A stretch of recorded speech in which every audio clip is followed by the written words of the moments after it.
Namun mereka yang mempopulerkan dengan sanad, mengambil kepada tabi'i kabir, dari tabi'i kabir belajar kepada para sahabat belajar kepada Nabi. Ini yang perlu dicamkan di saat kita mempelajari ilmu qiraah. Dan perlu ucapan ini dicamkan. Karena banyak dari para pengajar al-qiraah itu sendiri masih bingung. Di saat banyak khilaf, maka mereka kadang ragu. Wah, terlalu banyak khilaf ini gimana ya? Dibaca seperti ini, dibaca seperti itu. Karena mereka tidak mengembalikan sumber khilafnya dari mana. Sumber khilafnya dari Nabi itu sendiri. Maka seperti kami ulang di pelajaran yang telah kita berikan di Sahih Al-Bukhari. Bagaimana terjadi khilaf antara Umar dengan Hisham. Yang mana membaca surat Al-Furqan.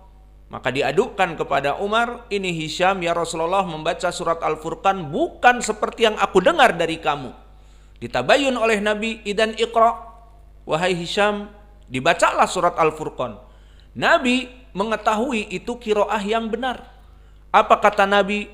Langsung direkomendasikan. Hakadal Quran unzila. Sekarang kamu wahai Umar, baca qiraah kamu. Maka dia pun mengaku, aku mendengar darimu wahai Nabi. Dibaca qiraahnya, direkomendasi oleh Nabi, dikatakan wahakadal Quran unzila.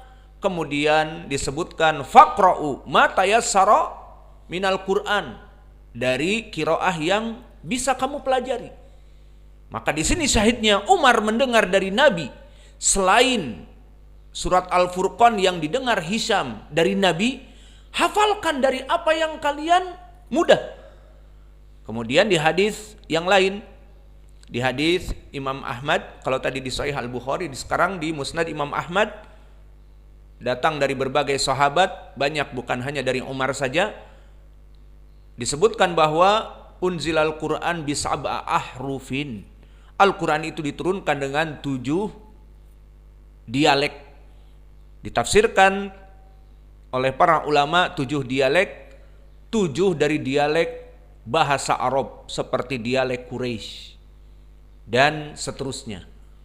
Dan itu memang nyata bahwa Arab, jika antum misalnya duduk lama di Arab dan juga mengetahui dari berbagai jenis qabilah di Arab, misalnya antum di Yaman, terus pergi ke Saudiyah, terus pergi ke, terutama Yaman dan Saudiyah itu asal dari Arab Yaman, maka kalian akan mengetahui mereka kok berkata dengan lahjah dialek demikian. Itulah dialek yang benar dari Arab.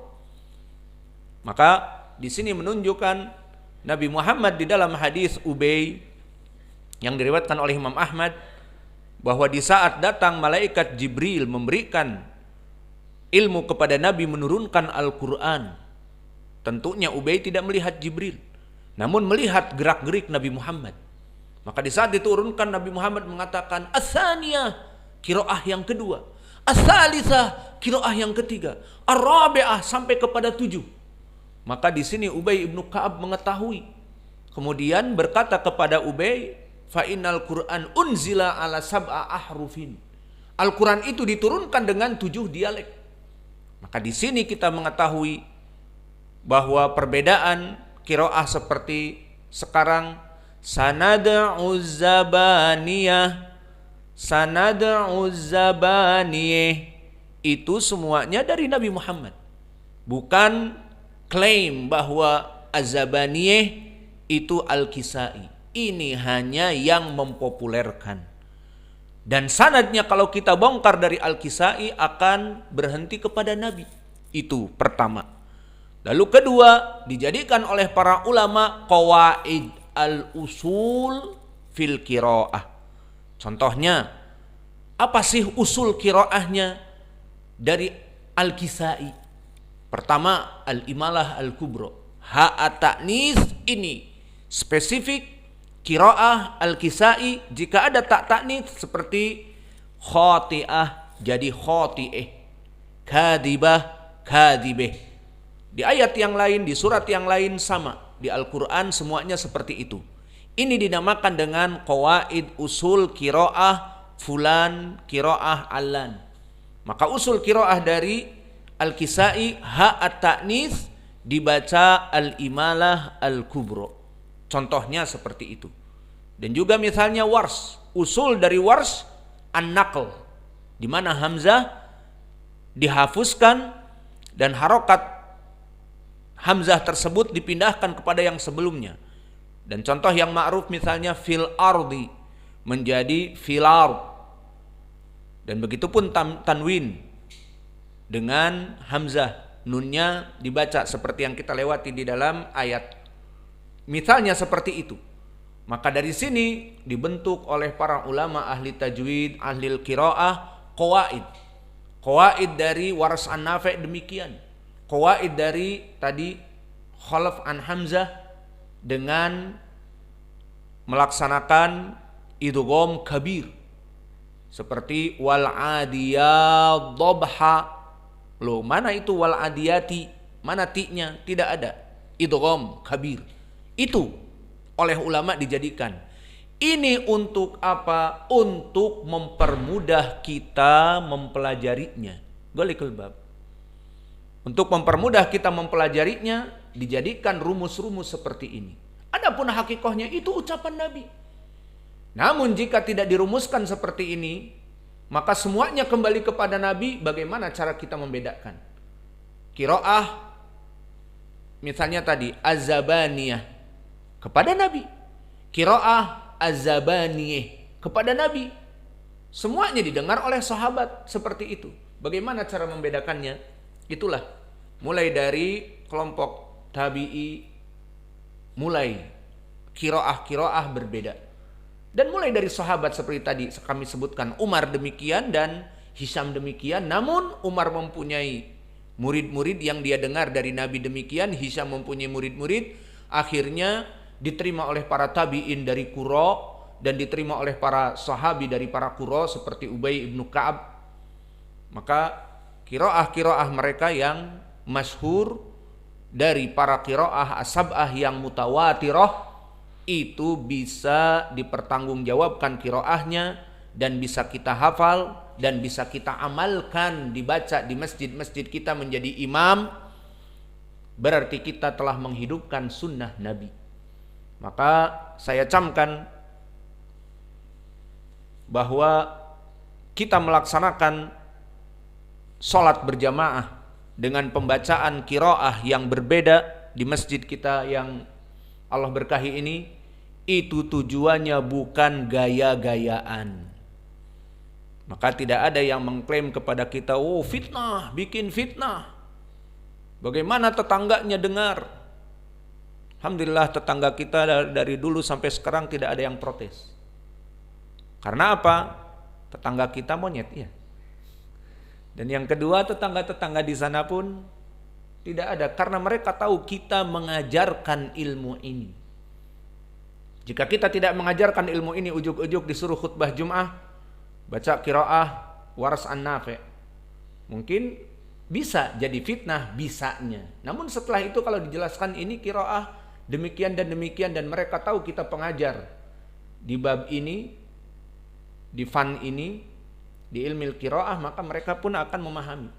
Dan itulah yang kita lakukan di Masjid Imam Muqbil Al-Wadi'i, mulai dari khutbah Jum'ah dan semuanya tersebar di YouTube, dan juga khutbatul Id. Maka tidak pantas diberikan khutbah Id di media sosial kemudian mendengar langsung berkomentar, wah ini imamnya bikin fitnah, baca sabbihisma rabbikal a'li, dan baca setelah itu halataka haditsul ghasyiyah. Apa halataka? Kan harusnya hal ataka. Bikin fitnah ini.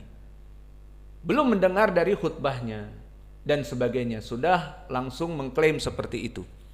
Maka berdakwah dan menjadi seorang dai harus dia itu melihat bagaimana maslahah dan mafsadah.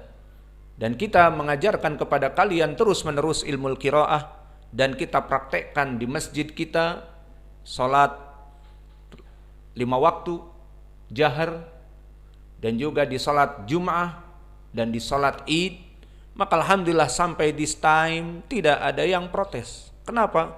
Karena yang datang kepada kita murid-murid kita seperti antum ataupun ikhwah yang datang, mereka mengetahui bahwa kita mengajari ilmu itu.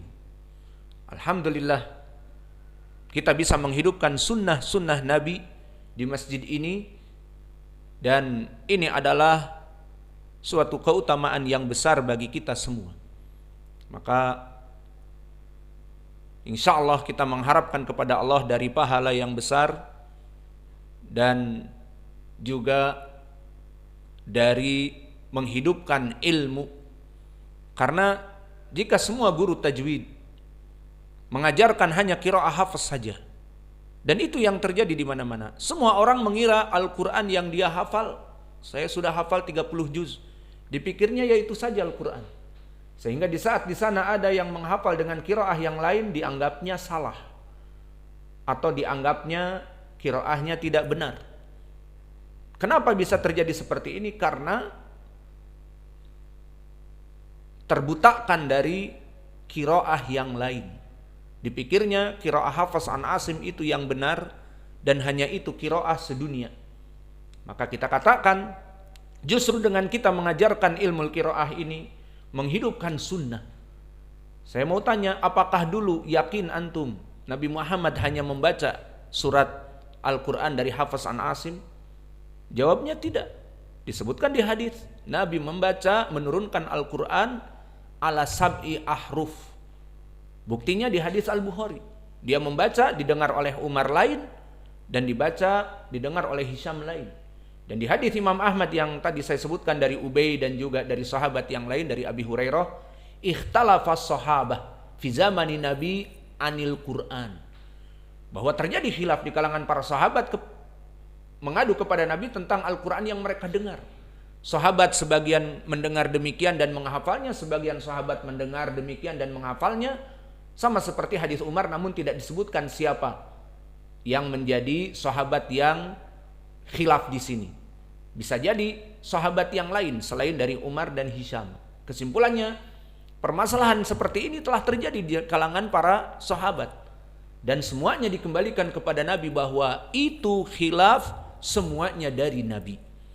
Maka dari sini orang yang belajar ilmu qiraah, maka dia akan mengetahui bahwa dari sunnah membaca Al-Quran bukan qiraah Hafs dan Asim saja. Maka dia menghafal dengan dari kecil misalnya qiraah Warsh, maka insya Allah dia akan terus menghafal qiraah Warsh. Oleh sebab itu saya ingin bercita-cita untuk anak